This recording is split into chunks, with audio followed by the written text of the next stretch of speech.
चंडीगढ़ के शहर में एक मम्मी अपने बेटे प्रेम के साथ रहती थी। वो अपने बेटे प्रेम के मुस्तकबिल के लिए बहुत फिक्रमंद थी, क्योंकि उसका बेटा इतना पढ़ाई करने के बावजूद भी बेरोजगार था। एक रोज मम्मी अपने बेटे से कहती है, मैं चाहती हूँ तेरी जल्दी से शादी हो जाए, पर तेरे बेरोजगार होने की वजह से कोई अपनी बेटी देने को तैयार नहीं। तो जल्दी कोई नौकरी तलाश कर। मेरी उम्र हो गई है, मरने से पहले अपने पोते पोतियों की खिलकारियां सुनना चाहती हूँ। मम्मी तू फिक्र ना कर, मैंने कनाडा इंजीनियरिंग की नौकरी के लिए अप्लाई कर रखा है। इसी हफ्ते इसका जवाब आना है, फिर तू जहाँ चाहे मेरी शादी कर देना। मैं तेरे लिए लड़कियां देख रही हूँ और मेरे तो पहले ही एक लड़की पर नजर है, जो बहुत सुंदर होने के साथ साथ घर के सारे काम भी कर लेती है और साथ अपना कमाती भी है। अब बस तेरी नौकरी होने की देर है, फिर तो मैं फौरन उस लड़की को अपनी बहू बनाकर ले आऊंगी। एक दिन प्रेम और उसकी मम्मी बैठे होते हैं कि दरवाजे पर अचानक दस्तक होती है। प्रेम जाकर देखता है तो डाकिया डाक लेकर आया होता है। जब प्रेम इस डाक को खोलता है तो वो डाक कनाडा से होती है, जिस पर प्रेम का अपॉइंटमेंट लेटर होता है, जिसे देखकर प्रेम भागकर अपनी मम्मी के पास जाता है और अपनी खुशी का इजहार करता है। मम्मी मम्मी मैंने तुझे कहा था ना, देख देख मेरी नौकरी लग गई है। तो मम्मी मोहल्ले की सबसे प्यारी लड़की काजल से प्रेम की शादी कर देती है। काजल बहुत सुघड़ और घर के कामों में माहिर होती है और इसके साथ साथ अच्छी जॉब होल्डर भी होती है। काजल के आते ही प्रेम की मम्मी काजल से कहती है, बहू आज से ये घर तेरा है, तू मेरी बहू नहीं बेटी है। जी आंटी। ये आंटी क्या होता है? आज से तू मुझे मम्मी कहेगी। जैसे मैं प्रेम की मम्मी हूँ वैसे ही तेरी मम्मी हूँ। जी मम्मी जी। ये ले घर की चाबियाँ, अब से ये घर तेरी जिम्मेदारी है। प्रेम और काजल अपने कमरे में चले जाते हैं। प्रेम काजल को मुंह दिखाई में सोने का कंगन देता है और कहता है, काजल, मेरी मम्मी मेरी दुनिया है, उनका ख्याल रखना, और तुम मेरी जान हो। अब यहाँ मेरा सिर्फ 1 महीना है, जैसे मैंने तुम्हें बताया था। 1 महीने तक मैंने कनाडा चले जाना है। मेरे जाने के बाद मेरी मम्मी का ख्याल तुमने ही रखना है। प्लीज उनको कभी शिकायत का मौका मत देना। आप फिक्र ना करें, मैं मम्मी का हर तरह से ख्याल रखूंगी। वो मेरी भी मम्मी है। काजल का ताल्लुक एक अच्छी फैमिली से होता है और प्रेम की तरह वो भी अपने वालिदैन की इकलौती औलाद होती है। टाइम का पता ही नहीं चलता। देखते ही देखते 1 महीना गुजर जाता है और वो दिन भी आ जाता है जब प्रेम ने जाना होता है। प्रेम कनाडा रवाना हो जाता है। काजल प्रेम की मम्मी का बहुत ख्याल रखती है। सुबह घर का सारा काम करने के बाद अपने ऑफिस जाती है। सारा दिन काम करने के बाद घर वापस आकर भी घर के कामों और मम्मी की देखभाल करती है। ऐसे ही 1 महीना बीत जाता है।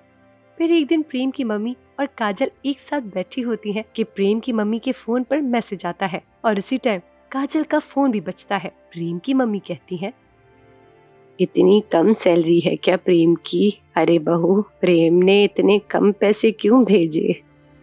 नहीं मम्मी जी, मुझे तो ठीक भेजे हैं। क्या तुझे भी भेजे हैं? इस पर प्रेम की मम्मी को बड़ा धचका लगता है, जबकि प्रेम किसी मकसद के तहत अपनी पहली सैलरी का कुछ मखसूस हिस्सा अपनी मम्मी को भेजता है, जिससे वो अपनी जरूरियात पूरी कर सके, और बाकी की सारी सैलरी अपनी बीवी काजल को भेजता है।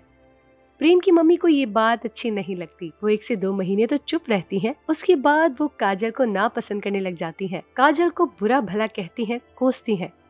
ओ नागन, तूने मेरे बेटे को अपने वश में कर लिया है।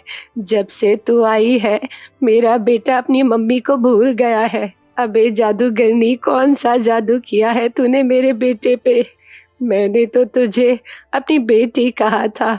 मुझे क्या पता था तू मेरे बेटा मुझसे दूर कर देगी। काजल जवाब में कुछ न कहती और न ही उसके माथे पर कोई बल आता। प्रेम की मम्मी अंदर ही अंदर काजल को कोसती है और मुश्किल से मुश्किल काम काजल से करवाती है, और काजल पहले दिन की तरह अपनी सास की खिदमत करती है, सारे घर का काम करती है और जहर भरे ताने भी सुनती। इस पर काजल ने अपने शौहर प्रेम से कभी कुछ नहीं कहा, जबकि प्रेम की मम्मी अपनी बहू काजल के खिलाफ अपने बेटे के कान भरने लगी। अपने बेटे से कहती हैं, बेटा, जब से तुम परदेस गए हो, बहू ने अपना रंग दिखाना शुरू कर दिया है। मुझसे सारा दिन घर के काम करवाती है, इनकार करने पर बहुत मारती है और खाना भी नहीं देती। पहले तो मैं सहती रही, पर अब मेरी बूढ़ी हड्डियां और ये जालिमाना सुलूक नहीं सह सकती। अब और नहीं बेटा। प्रेम ये सुनते ही तैश में आ जाता है। उसकी इतनी हिम्मत! काजल को कह कर आया था मेरी मम्मी का ख्याल रखना, फिर भी उसने आपके साथ ये सब किया। मैं छोड़ूंगा नहीं उसे। प्रेम काजल को फोन करता है और काजल को बहुत कुछ कहता है, मगर काजल कुछ भी नहीं कहती, माफी मांग लेती है, पर अपनी सास के खिलाफ एक लफ्ज नहीं कहती। प्रेम का इतना जल्दी वापस आना मुमकिन नहीं था, इसलिए प्रेम मम्मी की सारी बातें सुनता और काजल को डांट देता। प्रेम को काजल की समझ नहीं आ रही थी। मैं इतना कुछ कहता हूँ पर काजल कुछ नहीं कहती, और मम्मी काजल के खिलाफ इतना बुरा कहती है। आखिर ऐसा क्या है जो मैं समझ नहीं पा रहा। यूं ही टाइम गुजरता रहा। फिर एक दिन प्रेम की फुप्पो प्रेम की मम्मी के घर आती है और काजल की मयाना रवि और सुलूक से बहुत खुश होती है। प्रेम की मम्मी उस वक्त भी काजल को अपनी नंद के सामने बुरा कहती है और काजल बिना कुछ नखरे के जी जी करती रहती है। ये सब देखकर प्रेम की फुप्पो उसकी मम्मी से कहती है, अरे भाभी, तुझे तो इतनी अच्छी बहू मिली है, तेरी इतनी सुनती है, जी मम्मी जी कर रही है, पूरे घर को संभाल रखा है, और हमारी बहू है, किसी काम को हाथ नहीं लगाती है, कुछ कह दो तो काटने को दौड़ती है। तेरी बहू तो बहुत अच्छी है, फिर भी तू उसको बुरा कह रही है। इस पर प्रेम की मम्मी कहती है, अरे नहीं, तू इसको नहीं जानती, इसने मेरे बेटे को अपने वश में कर रखा है। वो परदेश में जो कमाता रहा है, सब इसी को भेजता रहा है। बहुत तेज चीज है, तेरी समझ में नहीं आएगी। प्रेम की फुप्पो बहुत हैरान होती है और थोड़ी देर तक बैठकर वापस चली जाती है, मगर प्रेम की मम्मी हसद में जल रही होती है और नए नए तरीके ढूंढ रही होती है कि काजल को किस तरह प्रेम से जलील करवाए। प्रेम की मम्मी हसद में इतनी अंधी हो जाती है कि काजल को बदनाम करना शुरू कर देती है। यहाँ तक कि प्रेम की मम्मी काजल का किरदार खराब होने का इल्जाम लगा देती है। बेटा, तू तो वहाँ बैठा है और यहाँ तेरी काजल किसी लड़के के साथ चक्कर चला रही है और तेरे सारे पैसे उसी पर लुटा रही है। उसकी तो शॉपिंग ही खत्म नहीं होती। प्रेम आग बगोला हो जाता है। अभी वो सोच में गुम ही बैठा होता है कि प्रेम को उसकी फुप्पो की कॉल आती है। हाँ बेटा, मैं बोल रही हूँ, तेरी फुप्पो। प्रेम परेशानी के आलम में बड़ी धीमी आवाज से कहता है, जी फुप्पो। बेटा प्रेम, क्या हुआ तेरी आवाज को? तू ठीक तो है ना? कोई परेशानी है क्या तुझे? नहीं फुप्पो, घर की वजह से थोड़ा परेशान हूँ। आप बताएं, आज आपको मेरी याद कैसे आ गई? अरे ऐसे ही बेटा, मैं तेरे घर गई थी, सोचा तेरा हाल अहवाल भी ले लूं। जी फुप्पो। प्रेम बेटा, मैं तेरी बीवी से मिली, बहुत अच्छी, सुशील और सुघड़ बच्ची है, पूरे घर को संभाल रखा है, बहुत मेहमान नवाज बच्ची है। क्या बताऊं फुप्पो, शादी के बाद सब ठीक था, पर जब से मैं कनाडा आया हूँ तब से घर के झगड़े ही नहीं खत्म होते। बीवी ने तंग कर रखा है, एक मिनट का सुकून नहीं है। एक तो परदेश है, दूसरा मुझे रोज कोई ना कोई बात सुनने को मिलती है। मम्मी और काजल की लड़ाइयाँ ही खत्म नहीं होती। ये क्या कह रहे हो पुत्र? काजल ने तो तेरे नसीब को 4 चांद लगा दिए, बड़ी सब्र वाली है। तेरी मम्मी सारा दिन बहू पे हुक्म चलाती है और काजल बस जी मम्मी जी ही करती रहती है। इतना काम करती है और मुंह पर बल तक नहीं आने देती। तेरी मम्मी ने तो इतना सब करने के बाद काजल को खरी खोटी सुना दी, बहुत बुरा भला कहा। काजल फिर भी जी मम्मी कहती रही। आज के दौर में इतनी अच्छी बहू कहाँ मिलती है।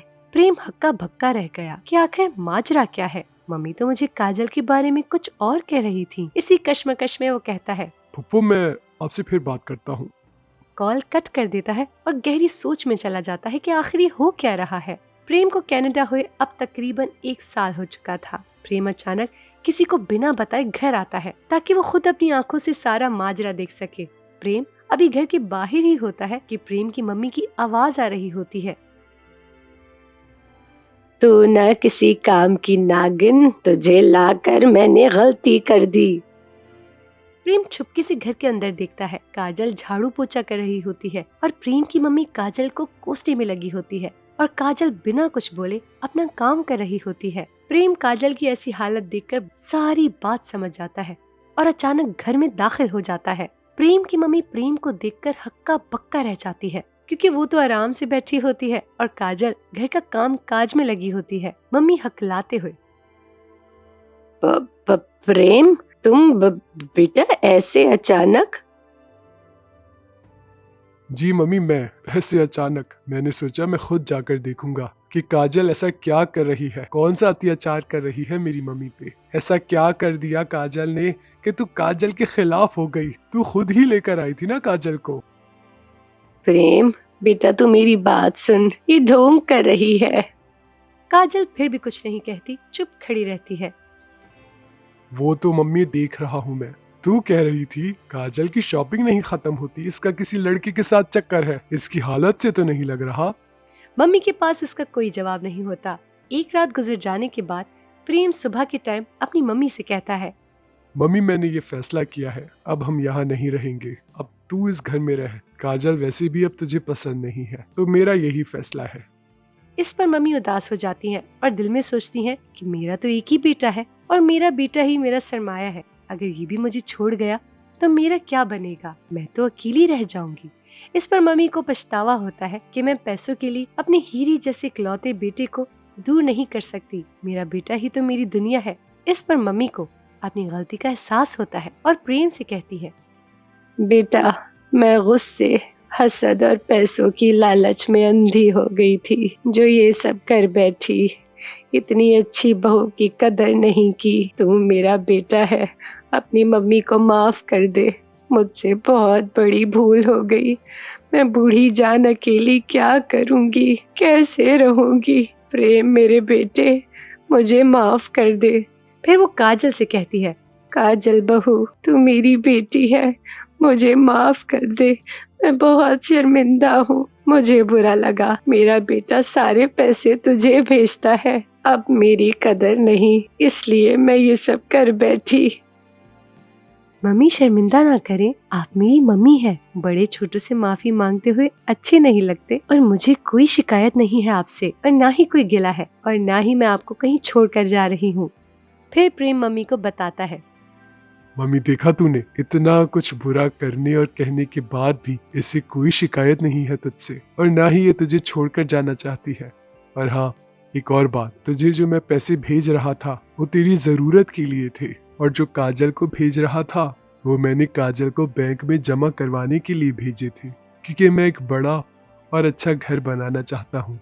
घर का सारा खर्च तो काजल अपने पैसों से कर रही थी। तूने जो किया काजल के साथ अच्छा नहीं था और मैं उम्मीद करता हूँ फिर कभी ऐसा कुछ नहीं होगा।